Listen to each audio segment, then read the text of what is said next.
আওয়ামী লীগ ভারতে চলে গেছে বা যাইতে দেওয়া হয়েছে, আপনি কিন্তু যাইতে পারবেন না। আপনার পূর্বে হলো আপনি আরাকান, এরা মগ জাতি, আপনি বেশ সুবিধা করতে পারবেন না, বিপদে পড়বেন। একমাত্র পথ খোলা বঙ্গোপসাগর, এইখানে আপনার সাঁতার শিখতে হবে। আমি বলবো আবল তাবল বলার আগে সাঁতার শিখেন।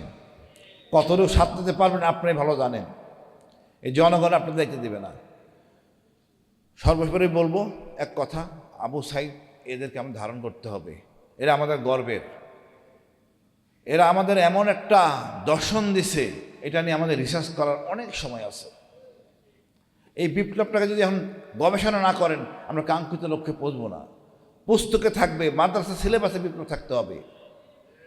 সরকারকে বলবো, আপনি কৃপণ হয়েন না, আবু সাইদ মুগ্ধদের বীরশ্রেষ্ঠ খেতাবে সম্মানিত করেন। এই জাতি ধারণ করবে। আপনি জনগণের কাতারে আসেন, জনগণকে ভালোবাসেন, শর্টকাট করতে যাবেন না, আপনার বিপদ হবে। আমি মনে করি ভারতপ্রেম ভুলে সোজা কোমর হয়ে দাঁড়ান, সেই পথে আমরা হাঁটছি, আমাদের প্রধানমন্ত্রী হাঁটছেন, আমি খুব সাধুবাদ জানাই। আশেপাশে উচ্ছিষ্টদের বের করে দেন।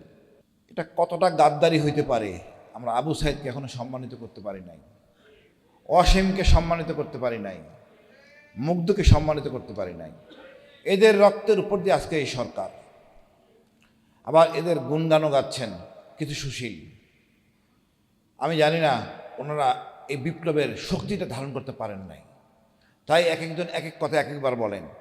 শ্রীলঙ্কা থেকে বলেন উনি সব পরিচালনা করছেন, আরেকজন বলেন আমেরিকার রাষ্ট্রদূত উনি নাকি পরিচালনা করছেন।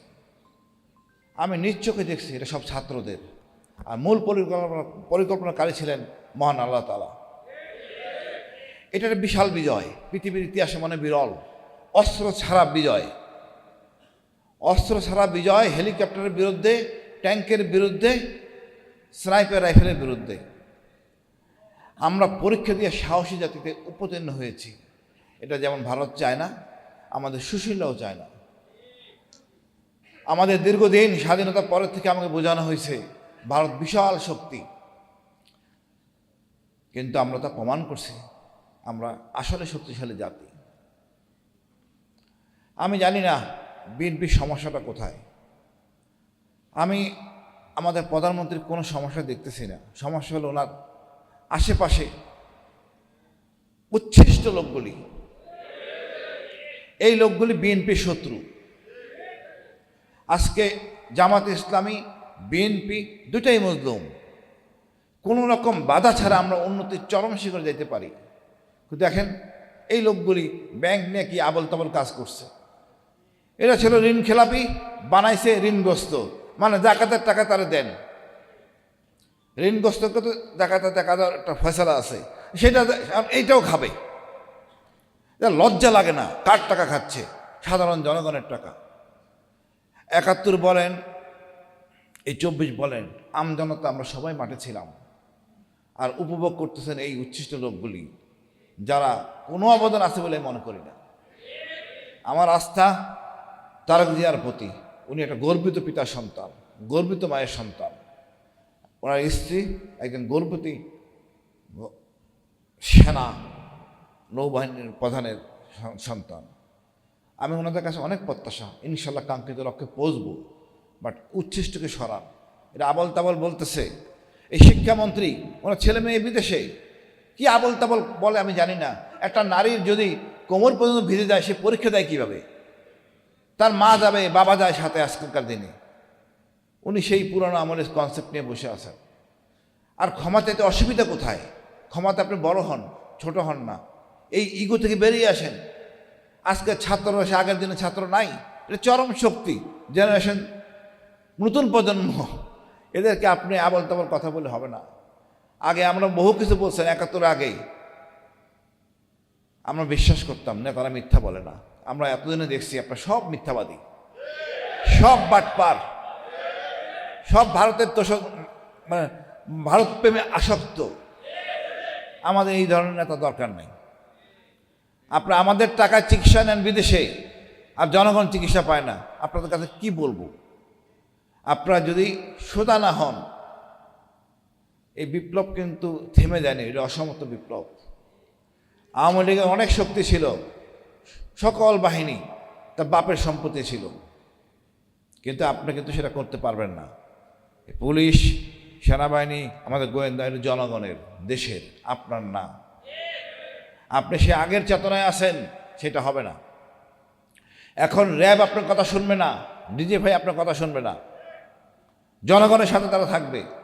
সুতরাং কথা ঠিক মতো বলেন, নাহলে কিন্তু অবস্থা খারাপ হবে। আওয়ামী লীগ ভারতে চলে গেছে বা যাইতে দেওয়া হয়েছে, আপনি কিন্তু যাইতে পারবেন না। আপনার পূর্ব হলো আপনি আরাকান, এরা মগ জাতি, আপনি বেশ সুবিধা করতে পারবেন না, বিপদে পড়বেন। একমাত্র পথ খোলা বঙ্গোপসাগর, এইখানে আপনার সাঁতার শিখতে হবে। আমি বলবো আমল তাবল বলার আগে সাঁতার শিখেন। কতটুকু সাঁতরাতে পারবেন আপনি ভালো জানেন, এই জনগণ আপনি দায়িত্ব দেবে না। সর্বোপরি বলবো এক কথা, আবু সাইদ এদেরকে আমরা ধারণ করতে হবে। এরা আমাদের গর্বের, এরা আমাদের এমন একটা দর্শন দিছে, এটা নিয়ে আমাদের রিসার্চ করার অনেক সময় আছে। এই বিপ্লবটাকে যদি এখন গবেষণা না করেন, আমরা কাঙ্ক্ষিত লক্ষ্যে পৌঁছবো না। পুস্তকে থাকবে, মাদ্রাসা সিলেবাসে বিপ্লব থাকতে হবে। সরকারকে বলবো, আপনি কৃপণ হয়েন না, আবু সাইদ মুক্তিদের বীরশ্রেষ্ঠ খেতাবে সম্মানিত করেন। এই জাতি ধারণ করবে। আপনি জনগণের কাতারে আসেন, জনগণকে ভালোবাসেন, শর্টকাট করতে যাবেন না, আপনার বিপদ হবে। আমি মনে করি ভারত প্রেম ভুলে সোজা কোমর হয়ে দাঁড়ান, সেই পথে আমরা হাঁটছি, আমাদের প্রধানমন্ত্রী হাঁটছেন, আমি খুব সাধুবাদ জানাই।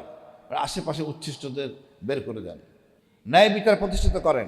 রাষ্ট্র আমাকে কি দেয়? কিছুই দেয় না। আপনার তো সব কিছু নেন, শুধু বাকি আছে এই অক্সিজেন মহান আল্লাহ তাআলা দিচ্ছেন, এইটার উপর ট্যাক্স বসানো, আর কিছু তো নাই। আপনি আমার কি দেন বলেন তো? আমি কিছু পাই না খুঁজে, কেন আমি ট্যাক্স দিব? পুলিশ তো আপনার। আমি একটা চুরি বা কোনো সুবিধাজনক গেলে পুলিশ এমন ভাব করে মনে হয় মহাবিপদে আমি পড়ছি। পুলিশকে সেবক করার জন্য প্রয়োজনীয় ব্যবস্থা গ্রহণ করেন। এই পুলিশ যারা পুলিশে ঢুকে ভালো ছেলে ছিল, সৎ ছেলে ছিল, পুলিশে ঢুকে এরা অসৎ, এরা আপনারা বানান। ঢোকার সময় চাঁদার টাকা নেন, তারপরে তাকে এমন কাজ দেন যাতে সে বাধ্য হয় চুরি চামারি করতে। তা আমাদেরকে আর অসৎ বানাবেন না।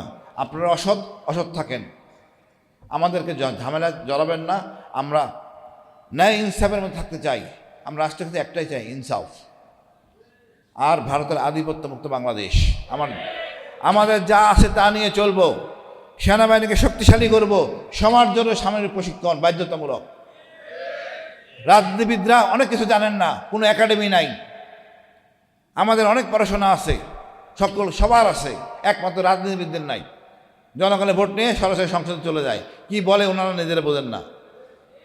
আপনার দেশপ্রেম সৃষ্টি করতে হবে, আপনার অর্থনীতি বুঝতে হবে, জিও পলিটিক্স বুঝতে হবে। কোনো একাডেমি নাই, এটা একমাত্র বাংলাদেশ। প্লিজ আপনার রাজনীতিবিদদের একটা শিক্ষার আওতায় আনেন। আপনাদের অশেষ ধন্যবাদ। আসসালামু আলাইকুম।